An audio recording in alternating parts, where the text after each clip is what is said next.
이 사연은 인생의 후반에서 보내온 한 통의 기록입니다. 그 돈이 어디서 난 건지 그때는 몰랐습니다. 사람들은 말합니다. 가족이 제일 무섭다고. 그 말을 저는 남의 이야기인 줄 알았습니다. 아니, 적어도 우리 집안만은 다를 줄 알았습니다. 그날 제가 병실 침대에 누워 천장을 멍하니 바라보고 있던 그날 전까지는요. 작년 봄이었습니다. 평소 허리가 좀 아프다 싶더니 어느 날은 아침에 일어나려는데 다리에 힘이 풀려 그대로 주저앉았습니다. 여보, 왜 그래? 남편이 놀라서 달려왔지만 저는 대답도 못하고 식은땀만 흘렸습니다. 병원에서는 디스크가 심하게 터졌고 신경까지 눌려 당분간 거동이 어렵다는 진단이 나왔습니다. 최소 6개월은 누군가의 도움이 필요합니다. 의사의 말이 귀에 맴돌았습니다. 그때까지만 해도 저는 생각했습니다. 그래도 남편이 있잖아. 가족이 있으니까. 수술 후 저는 혼자 화장실도 못 갔습니다. 물 한 컵 마시는 것도 누군가의 손이 필요했습니다. 남편은 처음 며칠은 성실했습니다. 그런데 일주일쯤 지나자 점점 표정이 굳어졌습니다. 여보, 솔직히 말해서 나도 회사 다니면서 이렇게까지는 힘들어. 그리고 며칠 뒤 남편은 이렇게 말했습니다. 간병인 쓰자. 요즘은 다 그렇게 해. 저는 미안해서 아무 말도 못했습니다. 돈은 내가 알아볼게. 그 말에 괜히 마음이 놓였습니다. 며칠 뒤 병실 문이 벌컥 열리더니 신우이가 들어왔습니다. 언니, 몸은 좀 어때요? 손에는 비싼 과일 바구니를 들고 있었고 얼굴엔 화장이 반짝거렸습니다. 아이고, 많이 힘드시겠다. 그래도 간병인 써서 다행이에요. 그 말이 조금 이상했지만 그땐 깊게 생각하지 않았습니다. 며칠 뒤 간병인이 배정됐습니다. 그런데 이상했습니다. 간병인이 저를 대하는 태도가 어딘가 너무 사무적이었습니다. 이건 추가 비용이라서요. 이건 계약에 없는 거라서요. 저는 속으로 생각했습니다. 그래도 어쩔 수 없지. 다 남편이 알아서 한 거니까. 어느 날 병실에서 남편과 통장 이야기를 하다가 무심코 물었습니다. 여보, 간병비는 어디서 나오는 거야? 남편은 잠깐 말을 멈추더니 이렇게 말했습니다. 당신 통장에서 나가. 순간 심장이 쿵 내려앉았습니다. 내 통장? 응. 예전에 당신 명의로 적금 깨둔 거 있잖아. 어차피 지금 쓸 일도 없고. 저는 아무 말도 못했습니다. 몸도 마음도 말 그대로 묶여 있었으니까요. 사건은 그날 밤에 터졌습니다. 잠이 오지 않아 휴대폰을 보던 중 신우이 SNS가 눈에 들어왔습니다. 드디어 출발 힐링은 역시 해외지. 사진 속 신우이는 공항 라운지에서 샴페인을 들고 웃고 있었습니다. 다음 사진엔 해외 리조트, 다음은 명품 가방. 제 손이 덜덜 떨리기 시작했습니다. 저 돈이 어디서 났지? 며칠 뒤 신우이가 병문안을 왔습니다. 언니, 요즘 간병비 많이 나오죠? 그 말에 저도 모르게 물었습니다. 그 돈 혹시 얼마나 드는지 알아? 신우이는 잠깐 멈칫하더니 웃으며 말했습니다. 에이, 언니 걱정 마세요. 어차피 언니 돈인데 뭐. 그 순간 귀에서 삐 소리가 났습니다. 그날 밤 저는 처음으로 혼자 계산을 해봤습니다. 간병비, 병원비, 약가, 그리고 신우이의 여행 시기. 날짜가 겹쳤습니다. 그제야 하나의 생각이 머리를 때렸습니다. 설마 내 간병비로? 침대에 누운 채 눈물이 조용히 흘렀습니다. 몸이 아파서가 아니라 사람에게 속았다는 생각에 그날 이후 저는 결심했습니다. 아직은 아무 말도 하지 않겠다고. 하지만 끝까지 지켜보겠다고. 그리고 반드시 물어보겠다고. 그 돈 정말 나를 위해 쓴 게 맞냐고. 다음 날 아침 저는 간병인에게 부탁했습니다. 오늘은 혼자 화장실 가볼게요. 물론 혼자는 아니었고 벽을 짚고 숨을 고르며 겨우 병실로 돌아왔습니다. 그리고 침대 옆 서랍에 넣어둔 제 휴대폰을 켰습니다. 통장 앱을 여는데 손이 떨렸습니다. 설마 아니겠지. 간병비 명목으로 빠져나간 돈. 처음엔 이 정도면 그렇지 싶었습니다. 그런데 날짜를 하나하나 보다가 이상한 점을 발견했습니다. 하루 간병비보다 많은 금액, 주말에도 빠져나간 돈, 병원비와 상관없는 타이밍, 그리고 결정적인 한 줄, 5호텔 카드 결제. 그 호텔 이름을 저는 알고 있었습니다. 신우의 SNS에 올라왔던 바로 그 호텔. 샴페인을 들고 웃던 얼굴. 힐링은 역시 해외지라는 글. 그때는 그저 철없다고 생각했는데 지금 보니 그 미소가 너무 낯설게 느껴졌습니다. 설마 아니겠지. 혼잣말을 하며 눈을 감았다 뜨기를 몇 번이나 반복했습니다. 그날 저녁 남편이 병실로 들어왔습니다. 오늘은 좀 어때? 저는 아무렇지 않은 척 조심스럽게 물었습니다. 여보, 간병비 정산은 누가 해? 남편은 물컵을 내려놓으며 말했습니다. 동생이 좀 도와줘. 그 순간 제 가슴이 철렁 내려앉았습니다. 도와준다고? 응. 내가 바쁠 때 동생이 처리해주고 있어. 그럼 카드도 신우이 카드로 결제해? 남편은 잠깐 멈칫하더니 이렇게 말했습니다. 아니, 카드는 당신 걸로.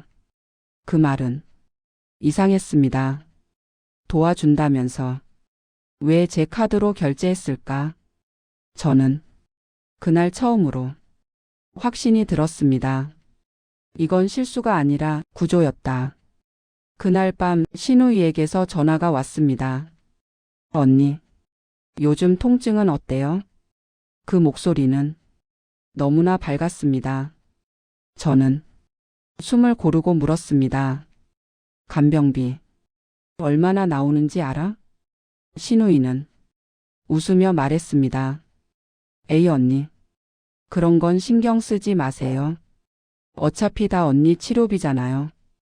그 말이 이상하게 귀에 꽂혔습니다. 그런데 5호텔은 왜 찍혀 있지?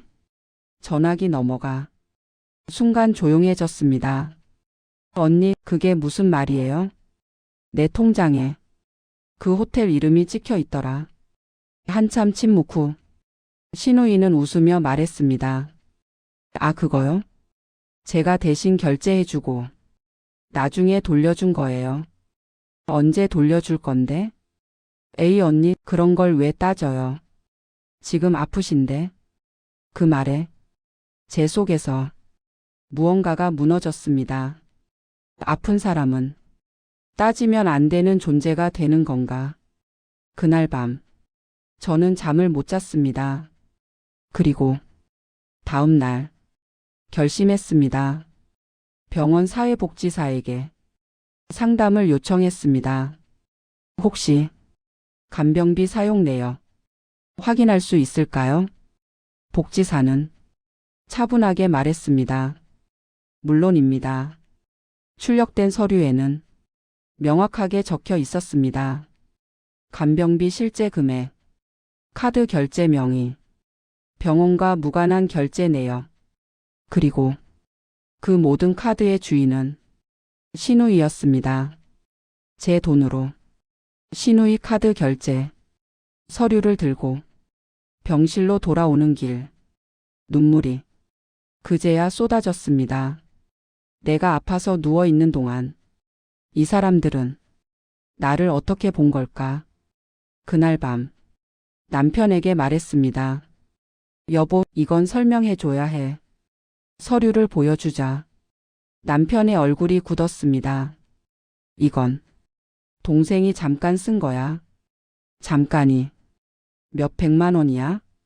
남편은 고개를 숙인 채 아무 말도 하지 않았습니다. 그 침묵이 모든 걸 말해주고 있었습니다. 몰랐던 게 아니라 알면서도 모른 척한 것. 그날 저는 처음으로 속으로 말했습니다. 이 결혼은 나 혼자 지키고 있었구나. 그리고 다짐했습니다. 이제는 조용히 당하지 않겠다고. 그날 밤 저는 신우이에게 문자를 보냈습니다. 우리 얼굴 보고 이야기하자. 잠시 후 답장이 왔습니다. 언니, 굳이 지금요? 그 짧은 문장에 이미 모든 게 담겨 있었습니다. 미안함도 조심스러움도 없는 말.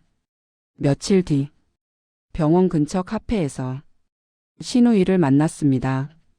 신우이는 비싼 코트를 입고 있었고 손에는 새로 산 가방이 들려 있었습니다. 저는 휠체어에 앉아 있었고요. 그 대비가 너무 선명했습니다. 언니, 얼굴이 많이 상하셨어요. 그 말이 왜 그렇게 공허하게 들렸는지 저는 바로 본론으로 들어갔습니다. 간병비 명목으로 내 통장에서 빠져나간 돈 설명 좀 해줘. 신우이는 커피를 한 모금 마시더니 아주 태연하게 말했습니다. 언니, 그거 아직도 신경 쓰세요? 아직도라는 말이 가슴을 찔렀습니다. 솔직히 말할게요. 신우이는 몸을 앞으로 숙이며 말했습니다. 그 돈 원래 언니 돈 아니잖아요. 그 순간 제가 잘못 들은 줄 알았습니다. 뭐라고? 언니가 벌어서 만든 돈이 아니라는 거예요. 결혼하면서 오빠 돈이랑 섞였잖아요. 그러면 그건 우리 집 돈이죠. 말 하나하나가 정교하게 계산된 것처럼 튀어나왔습니다. 저는 아무 말도 할 수 없었습니다. 통증보다 그 말이 더 아팠습니다. 그래서 제가 잠깐 쓴 게 뭐가 그렇게 문제예요? 잠깐? 제 목소리가 처음으로 떨렸습니다. 그 돈은 내 치료비야. 내가 다시 걸어보려고, 다시 살려고 쓰는 돈이야. 신우이는 어깨를 으쓱했습니다. 언니, 너무 피해자 코스프레 하지 마세요. 그 말에 제 머릿속이 하얘졌습니다. 오빠도 다 알고 있어요. 괜히 언니 편 들면 집안 시끄러워질까봐 말 안 한 거죠. 그 말은 확인이었습니다. 남편은 이미 선택을 끝냈다는 것. 그제야 분노가 밀려왔습니다. 너희가 내 아픔을 이용한 거야. 신우이는 고개를 저었습니다. 이용이 아니라 효율적인 사용이죠. 그 말 한마디에 10년 넘게 쌓아온 가족이라는 개념이 산산이 부서졌습니다. 카페를 나와 병원으로 돌아오는 길, 눈물이 났지만 울지 않았습니다. 대신 차갑게 정리했습니다. 이 사람들은 내 가족이 아니다. 그날 밤 남편에게 말했습니다. 다 들었어. 남편은 아무 말도 하지 않았습니다. 너도 같은 생각이야? 남편은 고개를 떨군 채 말했습니다. 지금은 이야기하지 말자. 그 말은 모든 대답이었습니다. 그날 저는 처음으로 현실적인 생각을 했습니다. 내 몸이 아니라 내 삶을 지켜야겠구나. 다음 날, 저는 병원 사회복지사에게 말했습니다. 법적으로 제가 할 수 있는 게 있을까요? 복지사는 조용히 고개를 끄덕였습니다. 재산권 침해, 부당이득, 동의 없는 사용, 그 단어들이 처음으로 저를 보호해주는 말처럼 느껴졌습니다. 예전 같았으면 참았을 겁니다. 가족이니까, 아프니까, 분위기 깨기 싫으니까.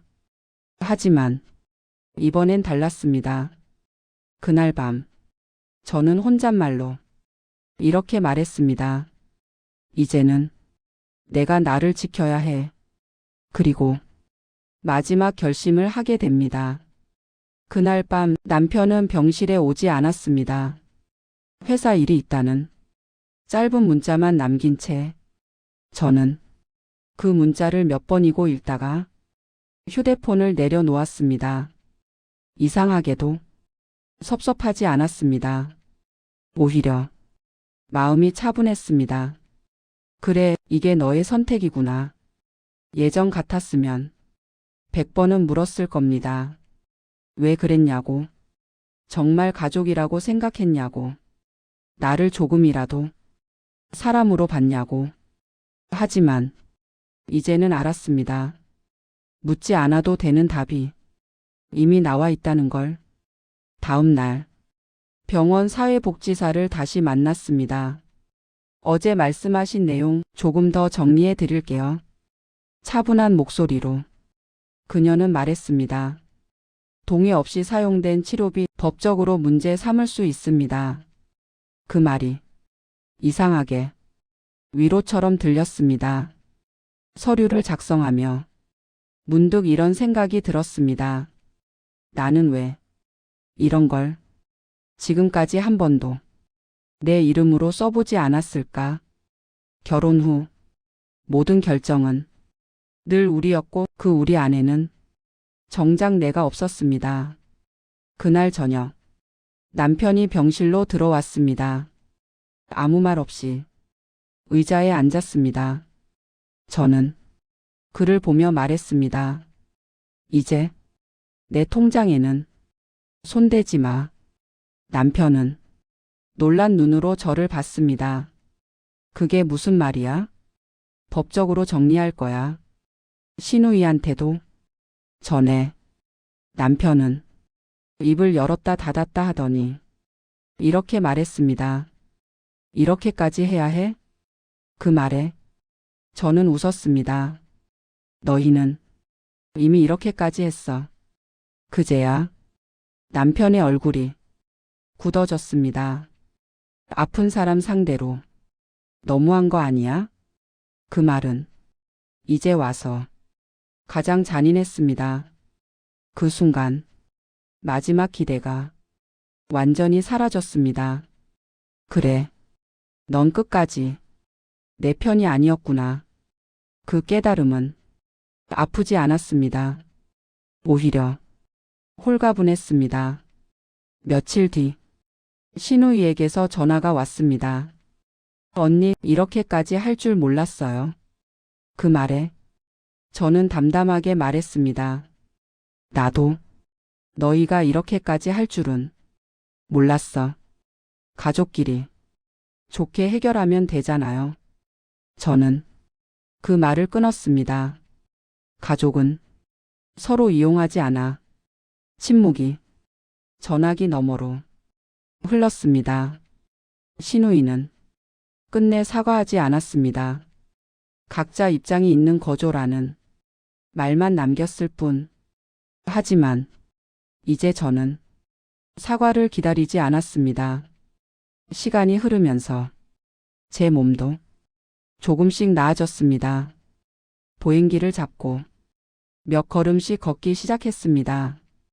그때마다 이런 생각이 들었습니다. 몸보다 마음이 먼저 다시 일어섰구나. 밤이 되면 병실이 조용해졌습니다. 그 고요 속에서 저는 제 삶을 다시 떠올렸습니다. 누군가의 아내, 누군가의 며느리, 누군가의 언니가 아니라 그냥 나 자신으로 퇴원 날짜가 정해졌습니다. 남편은 집으로 돌아가자고 했습니다. 저는 고개를 저었습니다. 나 잠깐 다른 데서 지낼 거야. 왜? 생각할 시간이 필요해. 그 말은 사실 결정이었습니다. 퇴원 날 병원 문을 나서며 하늘을 올려다봤습니다. 몸은 아직 아팠지만 숨은 깊게 쉬어졌습니다. 그때 이런 생각이 들었습니다. 나는 버려진 게 아니라 벗어난 거구나. 이 사연은 복수의 이야기 아닙니다. 누군가를 무너뜨린 이야기도 아닙니다. 한 사람이 자기 삶의 주인을 되찾은 이야기입니다. 혹시 이 영상을 보고 계신 분 중에도 아프다는 이유로, 가족이라는 이유로 참고만 계신 분이 있다면 이 말만은 드리고 싶습니다. 당신의 고통은 참아야 할 이유가 아닙니다. 이 이야기가 당신의 마음 어딘가에 조금이라도 닿았다면 구독과 좋아요로 조용히 함께 해주세요. 당신의 한 번의 선택이 다음 이야기를 이어가게 합니다.